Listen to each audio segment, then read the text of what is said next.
ఆట అర్థమైతే జీవితం అర్థమవుతుంది. అందుకే జీవితాన్ని ఎప్పుడూ ఒక క్రీడగానే భావించాలి. ఇదేదో పెద్ద గంభీరమైన వ్యవహారం, తీవ్రం అనుకోవద్దు. It's just a game.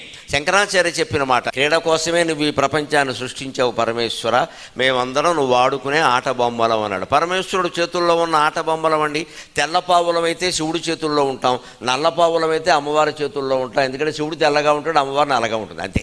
మనకి ఇబ్బంది ఏం లేదు అందులో. ఎవరి చేతుల్లో ఉంటాడు? బిడ్డ తల్లి చేతుల్లో ఉన్నా తండ్రి చేతుల్లో ఉన్నా సుఖంగా సురక్షితంగా ఉంటాడు. మనం జగత్తుకంతరికే తల్లిదండ్రులు ఎవరు? మన తల్లి పార్వతీదేవి, మన తండ్రి పరమేశ్వరుడు. వారిద్దరి చేతుల్లో ఉన్నాం మనం. వాడు అడి తిప్పితే ఇడి తిప్పిన మంచిదే. ఈ భావనతో ఉంటే జీవితం హాయిగా వెళ్ళిపోతుంది. ఇది క్రీడ, ఇది ఆట. దుఃఖం వచ్చినా ఒక ఆట. ఓసారి ఓడిపోయామంతే, పాఠం నేర్చుకుంటాం. గెలిచినా ఒక ఆట, ఏం తెలుసుకోవాలో తెలుసుకుంటాం. అప్పుడు బాధపడాల్సిన పనే ఉంటుంది. రెండు ఆనందంగానే ఉంటాయి. ప్రతి ఓటమి గెలుపుకి ఒక మెట్టులా ఉపయోగపడుతుంది ఖచ్చితంగా. ఒక్కసారి ఓడిపోయామంటే అదో మెట్టు. జాగ్రత్తగా చూసుకోవచ్చు ఇక ముందు నుంచి.